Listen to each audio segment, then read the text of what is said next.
Hey guys, welcome back to the channel. My name is Derek Coffey and I'm the founder of FWP. And one of the most common questions that I get on my bucket strategy videos is how much cash should a retiree keep in their portfolio? Now, what I want you to keep in mind is that this is a very relative question. It's relative to the amount of income that you need from your investments. It's relative to the amount of income you don't need from your investments. And it's also relative to your mental health. If you need a lot of cash sitting aside, that way you can rely on that money to be there when you need it, then you should keep as much as you need. Now, I typically advocate for 1 year of cash. This is just based on a balanced portfolio over the long term. 1 year of cash tends to work out okay. Now, some people agree with that, and there are others that don't. Other people would prefer to have 3 or maybe even 5 years of cash in their account. That way they can pull on it if the need arises. So what we're going to do in this video is we're going to look at the impact of having 1 year, 3 years, or 5 years of cash in your portfolio and see how that affects your investments over a 30-year retirement. Stay tuned.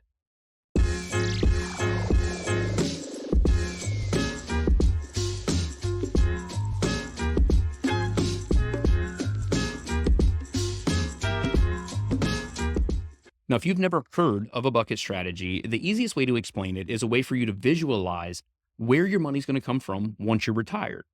If we're using a 3 bucket strategy, which that's what you see on your screen, then as the name suggests, we're going to take all of the money that you have invested and we're going to spread it over those 3 buckets. Bucket number 1 is meant to be the cash component of your portfolio.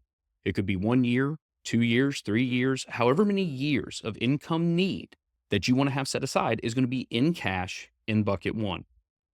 Bucket number 2 is going to be our safe bucket. And I put that in quotes because we still want to be exposed to some level of growth, but we don't want all of the volatility that comes with the overall market. So in bucket number 2, we're going to look at things like bonds and dividend payers and maybe even REITs, but something that's going to be relatively stable. That way we can ultimately refill bucket number 1 as we draw that cash out. Bucket number 3 is going to be solely focused on growth. We want it invested in a way that over the long term, it's going to grow. That way, as we deplete cash and refill bucket 1 from bucket 2, we can take money from bucket 3 and then refill bucket number 2. So the 3 bucket strategy is just a way for you to visualize where your income is going to come from and then how you're going to refill that income bucket. Now, before you start putting money into certain buckets, we need to figure out what your actual income need is. So if we assume that you're married and you and your spouse bring in $2,000 a month per person from Social Security, then you're going to have $4,000 of income. If we assume that your monthly expenses are around $5,000, that's going to leave you $1,000 short every single month. Now that $1,000 is what we're going to pull from your invested accounts to fill that income gap. Now, if we use the 4% rule, where we take 4% of your initial account balance and then adjust for inflation each year, then we're going to need about $300,000 set aside in those invested accounts to create the $12,000 a year of income. Now, that's just for 1 year of income need. If you needed 3 years, then that's going to be 12%. If it's going to be 5 years, it's going to be 20%. But you're going to have to figure out how much income you need each year. That way you can have the proper amount of cash in bucket 1. Now, if we compare the 1, 3, and 5 years of cash, we can see what those portfolios are going to look like. If you have just the 1 year of money set aside in cash, then the other 96% of your portfolio is going to be spread out over buckets 2 and 3. 38% is going to go in bucket 2. 58% is going to go in bucket number 3. If 1 year of cash just isn't enough and you want to have 3 years, then we're going to put 12% of your portfolio in cash with the other 88% spread out over buckets 2 and 3. And then if you really want to be conservative and you want to ensure that your income is stable for at least 5 years, then we're going to put 20% of your portfolio in bucket 1 with the remaining 80% spread out over buckets 2 and 3. But now that we have that laid out, we can actually compare them side by side to see how those increased levels of cash can affect your overall return over a 30-year retirement. Now, the reason that I typically advocate for you to only have 1 year of your income need in cash is due to what is known as cash drag. The more cash that you have in your account, the less money you have invested into something that will grow. So over a long period of time, the more cash that you have, the lesser your rate of return is going to be. Now, for most of the people that I work with, they want their accounts to grow because they ultimately want to leave something to their children. That way they can just help them up that economic ladder in some way. So we typically stick to just having that 1 year of income need in cash. What I want you to see is what the difference is between just having 1 year and then having three and then having five. And you'll see that that cash drag can become significant. To lay a baseline of what we're working with, I pulled the annual rates of return for a 60/40 portfolio since 1995.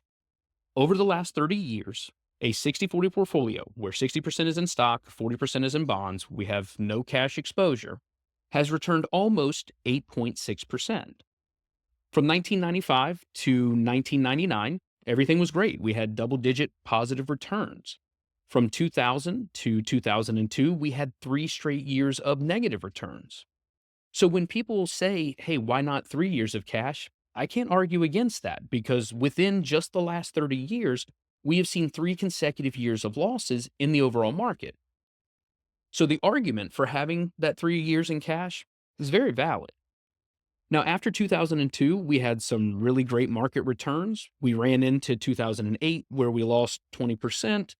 Then we had one of the longer bull market runs in the history of the stock market and finally made it to 2008 where we finally lost money again. From 2019 through 2021, great years. In 2022, not a great year at all. But then 2023 and then last year, we're back to the double digit annual returns.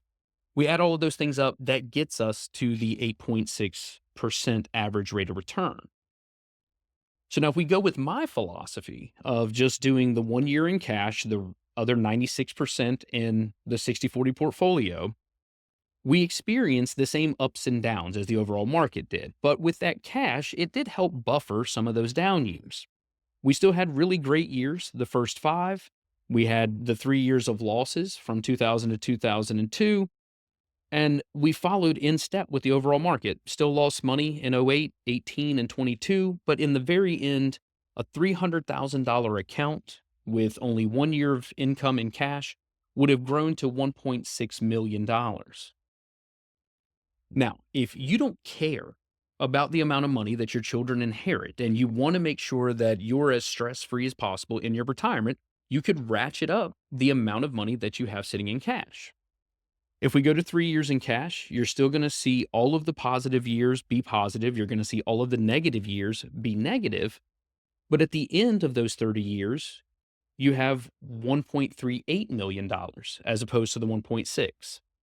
So the cash drag of adding on those 2 additional years of income need is just over $250,000. Now, the difference here is your mental health, what we talked about at the very beginning of the video. Because you had 3 years of your income sitting in cash, you were actually able to make it through 2000, 2001, and then 2002 when it comes to your income need. You didn't have to worry about doing anything because it was all sitting in cash. Now, in 2001, you may have sold a little just to refill bucket one, not knowing how long this was going to last, but you did have those 3 years of your income need safe. It didn't matter what the overall market was doing. Now, I personally don't see the markets going down for 3 consecutive years anytime soon. I could be absolutely wrong with that, but I think the politics involved with what the markets are doing is going to help make sure that it goes back up and not have those consecutive years of losses.